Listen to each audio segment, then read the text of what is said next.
Hey Greg, it's Rock here. I got your post at Secret and Dirt about the Hurricane Lee video I posted with Rick. And I know you were asking questions about what I meant by gutting it out and also closing the face down post impact. So I wanted to, get this out there and so you understand. So basically what we're saying is, in the setup, you get into the, diagonal stance and all that. And you kind of lean over, your thorax goes forward, your butt goes back. And basically when we say gutting it out, it's like, you could sit here and kind of just relax and there's like no pressure in your thorax or anything. You're just totally at ease. Or you can, really pull your stomach up this way, inward, and use, the way your legs are. When the hips are open, you're going to get pressure on the legs, and you can, get your body in a really high state of gutting it out or sucking everything inwards up, winding it against these forces on your lower body. And that's what we're talking about. So we're talking about a very active configuration of your body, very engaged, ready for action. Okay, everybody's going to feel it a little bit different depending on your fitness level and everything. But what we're trying to say is we want you to really gut out, like when I posted that picture of a cat when it sucks its whole thing in and the back is like this. I mean, that's what we're kind of talking about. That kind of readiness. Okay, so why that's important is, when your body's in that kind of awareness, your legs are all set up, they're all, ready for action. When you start your backswing, if you're in that configuration, as soon as you start back, it'll enable your, your left shoulder to get low, for your left shoulder here to go down and forward. You're going to feel your stomach is going the other way and pulling up. Okay, so for every action, there's an opposite reaction. We're just becoming really aware of that. So that's kind of why we think the gutting it out is so important.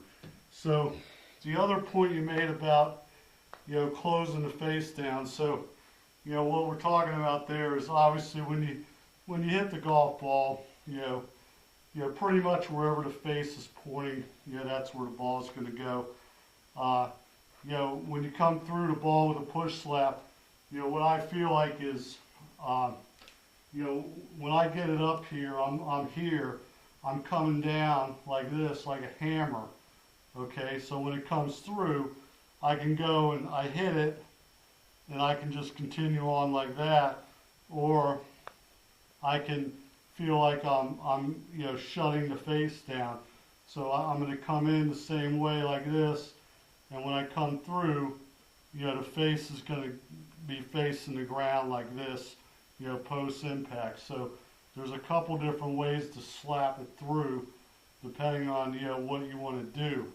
So for Rick, it was a big deal, to tell him, because he likes to feel of, hammering through and turning the face down to the ground. And a lot of people have issues with that when they come in and they turn the face down. They're worried you're going to hit a smother hook, to the left. And the beauty of this is, when you're hammering down, if you feel like you're coming in and hitting the outside quadrant of the ball, so what I'm saying is, basically the golf ball is, in the middle, there's an equator here, and right here is dead center of the ball. If the leading edge of your club, hits below the equator, the ball's going to go up. So that's a key thing. Now you could hit on dead center in the back of it.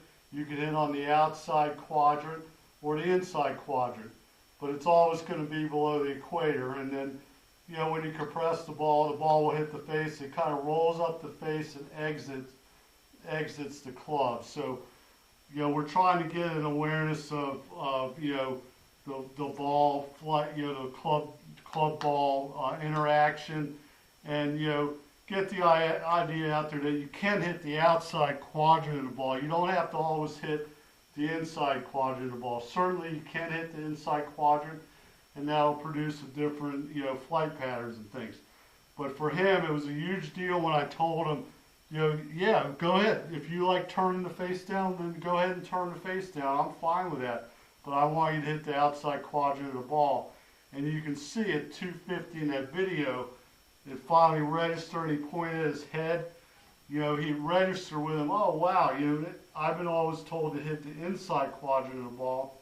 And that caused, you know, me to miss the opportunity of what it feels like to hit the outside quadrant of the ball. And, you know, the outside quadrant, it's probably, you know, a dimple or two off the center. I mean, we're not talking, you know, hitting this edge of the ball or something. I mean, it's just a little bit.